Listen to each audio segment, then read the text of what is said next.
Assalamualaikum warahmatullahi wabarakatuh. Innal hamdalillah nahmaduhu wa nasta'inuhu wa nastahdihi wa nastaghfiruh wa natubu ilaihi wa natawakkalu alaihi wa na'udzu billahi min shururi anfusina wa min sayyiati a'malina. Man yahdihillahu fahuwal muhtadi wa man yudlil falan tajida lahu waliyyan murshida.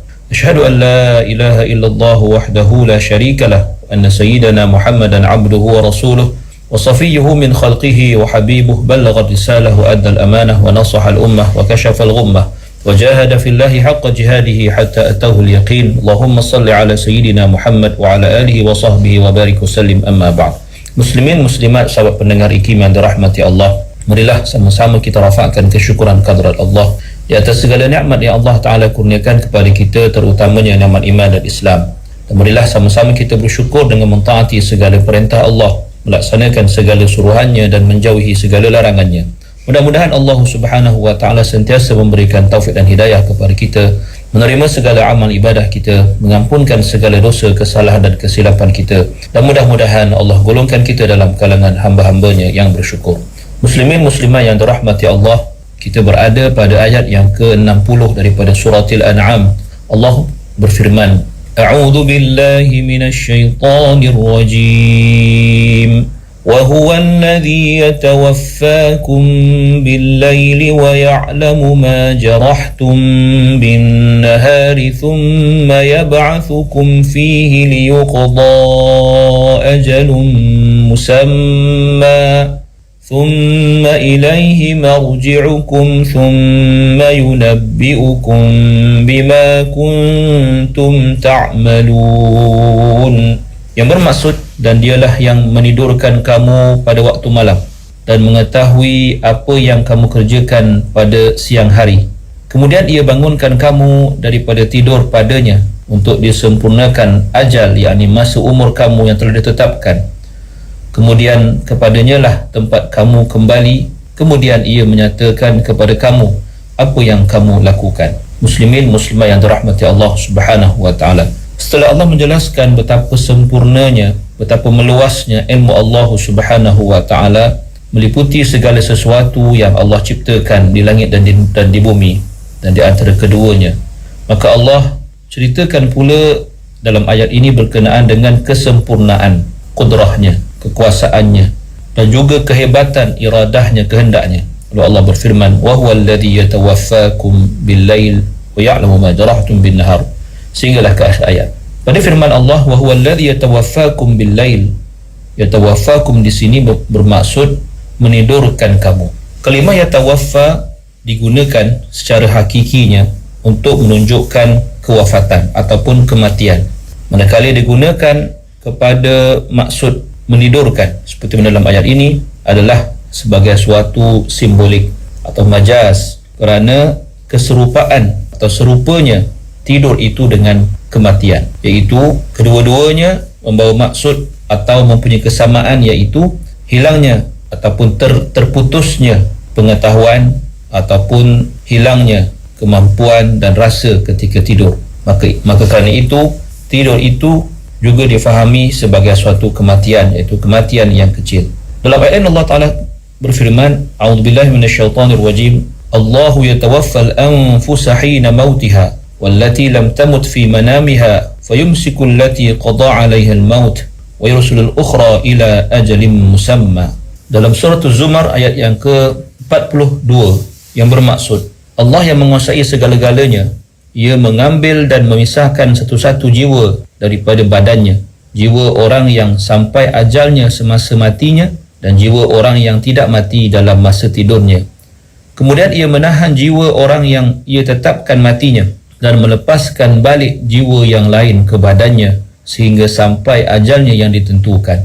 Sesungguhnya yang demikian itu mengandungi tanda-tanda yang membuktikan kekuasaan Allah bagi kaum yang berfikir untuk memahaminya. Muslimin muslimah yang dirahmati Allah, yang bermaksud kalimah yatawaffa digunakan sama ada merujuk kepada kematian yang hakiki ataupun kematian yang majazi, iaitu merujuk kepada tidur.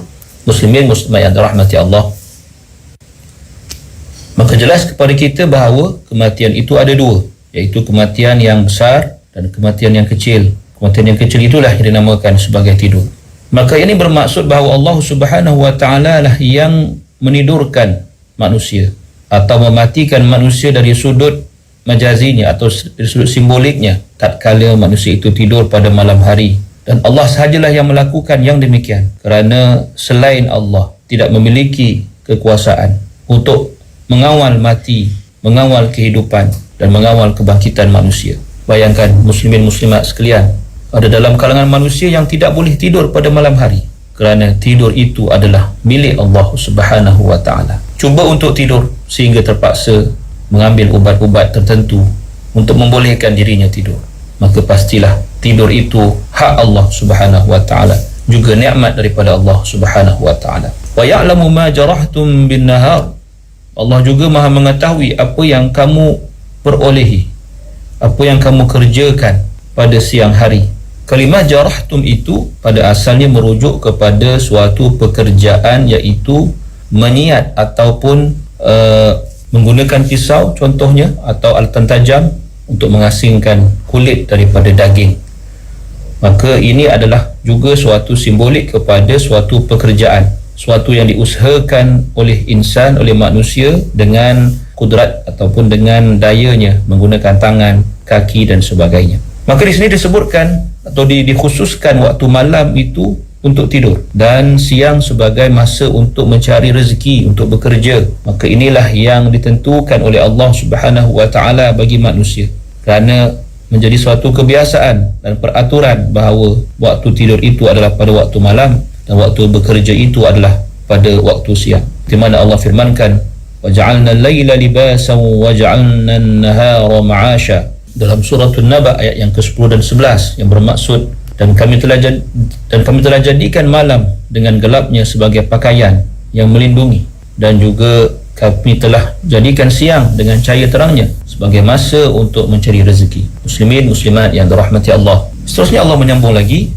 thumma yab'athukum fihi liyuqda ajalun musamma, membawa maksud dan kemudiannya selepas Allah tidurkan kamu pada waktu malam, Allah bangkitkan kamu semula pada waktu siang, bertujuan untuk setiap insan itu menyempurnakan kehidupannya di dunia ini sehinggalah sampai ajalnya yang telah ditentukan oleh Allah Subhanahu wa taala.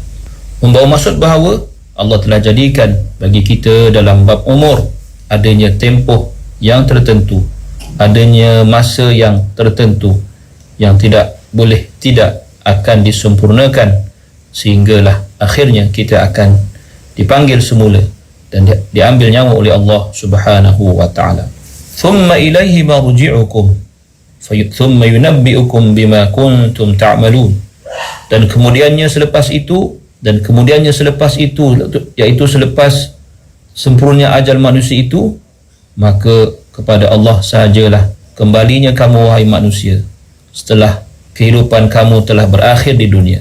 Lalu Allah akan menghisap kamu dan segala amalanmu yang kamu usahakan di dunia dahulu. Sekiranya baik, maka baiklah, dan sekiranya buruk, maka buruklah balasannya. Muslimin muslimat yang dirahmati Allah, maka ayat yang kita bacakan ini membawa kita kepada suatu dimensi pemikiran berkenaan dengan betapa Allah Subhanahu wa taala sahajalah yang berkuasa menentukan apa yang telah Allah tentukan untuk kita jalani sebagai suatu kehidupan di dalam atau di atas muka bumi Allah Subhanahu wa taala. Maka Allah tentukan bahawa hidup kita pasti berakhir, dan berakhirnya kehidupan kita di dunia membawa kepada bermulanya kehidupan kita di akhirat yang punya agenda ataupun yang punya episod-episod tersendiri, termasuklah hari kebangkitan, termasuklah situasi pengiraan amal pada hari kiamat nanti. Al-Imam Al-Qurtubi rahimahullahu ta'ala menyatakan bahawa kebangkitan semula itu adalah ibarat orang yang bangun daripada tidur. Maka seperti mana seseorang itu berupaya untuk tidur pada malam hari, maka ia juga berupaya untuk bangun pada siang hari. Kerana itu majoriti ahli tafsir nyatakan bahawa zahir ataupun secara jelas ayat ini ditujukan kepada semua, iaitu kepada orang-orang beriman dan juga orang-orang kafir. Muslimin muslimat yang dirahmati Allah. Mari kita lihat ayat seterusnya, iaitu ayat yang ke-61 daripada surah Al-An'am. Allah berfirman, A'udzu billahi minasyaitonir rajim. Wa huwal qahiru fawqa 'ibadihi wa yursilu 'alaykum hafazatan hatta idza jaa ahadakumul maut tawaffathu rusuluna wa hum la yufarritun. Yang bermaksud, dan dialah yang berkuasa atas sekalian hambanya, dan ia mengutuskan kepada kamu pengawal-pengawal, yakni malaikat yang menjaga dan menulis segala yang kamu lakukan, sehingga apabila sampai ajal maut kepada salah seorang di antara kamu, lalu diambil nyawanya oleh utusan-utusan kami, yakni malaikat, sedang mereka pula malaikat itu tidak cuai dalam menjalankan tugasnya. Muslimin muslimat yang dirahmati Allah Subhanahu wa taala. Dalam ayat ini Allah Subhanahu wa taala menyatakan, wa huwal qahiru fawqa ibadihi. Dialah Allah yang maha berkuasa, yang maha berkuasa dalam melakukan dan bertindak atas kehendaknya juga dalam segala hal ehwal makhluknya. Dia juga melakukan terhadap mereka apa yang ia mahu lakukan, sama ada menjadikan mereka atau memusnahkan mereka, menghidupkan mereka maupun mematikan mereka, memberi balasan baik, balasan pahala kepada mereka, maupun memberi hukuman yang pedih kepada mereka, dan apa juga tindakan tergambar dalam perkataan Al-Qahir. Muslimin muslimat yang dirahmati Allah, fawqa ibadi, perkataan fawqa membawa maksud kekuasaan ataupun membawa maksud kedudukan, martabat yang ada pada Allah Subhanahu wa taala, mengatasi segala-galanya, mengatasi sesuatu, mengatasi apa juga bentuk kekuasaan yang dibayangkan oleh manusia. Al-Imam Razi menyatakan dalam tafsirnya, bagi memahami maksud Al-Qahr di dalam ayat ini, boleh kita fahami dengan beberapa pendekatan. Yang pertama, Al-Qahr di dalam ayat ini membawa maksud kekuasaan Allah, keperkasaan Allah, kalau kita boleh terjemahkan begitu, dalam mentiadakan atau meniadakan sesuatu ataupun dalam menjadikannya. Yang kedua, yang pertama di dalam meniadakan sesuatu ataupun mentiadakan dan ataupun mewujudkan sesuatu. Dan yang kedua, kekuasaan atau keperkasaan Allah itu bagi yang telah pun ada, dengan meneruskan kehidupannya, kehidupan sesuatu itu, atau menghentikan kehidupannya. Dan Allah Subhanahu wa taala Maha berkuasa dalam menjadikan sesuatu itu daripada tiada kepada ada untuk pertama kalinya, kemudiannya daripada ada kepada tiada untuk kali yang lain. Maka tidak ada yang wujud melainkan dengan kewujudan yang dilakukan oleh Allah, dan tidak ada yang musnah melainkan Allah menghendaki kemusnahannya. Dan yang ketiga, Allah Maha berkuasa dan Maha perkasa dalam mengadakan sesuatu secara berlawanan. Contohnya, Allah berkuasa untuk memberikan lawan kepada cahaya itu adalah kegelapan, dan lawan kepada kegelapan itu adalah cahaya. Lawan kepada malam itu adalah siang, dan begitulah juga sebaliknya. Dan ini adalah suatu tanda kebesaran dan keperkasaan Allah Subhanahu wa taala. Maka apakah lagi bentuk-bentuk kekuasaan Allah Subhanahu wa taala? InsyaAllah akan kita jelaskan lagi dalam pertemuan yang akan datang. Qul qawli hadza wa astaghfirullahal azim li wa lakum. Assalamualaikum warahmatullahi wabarakatuh.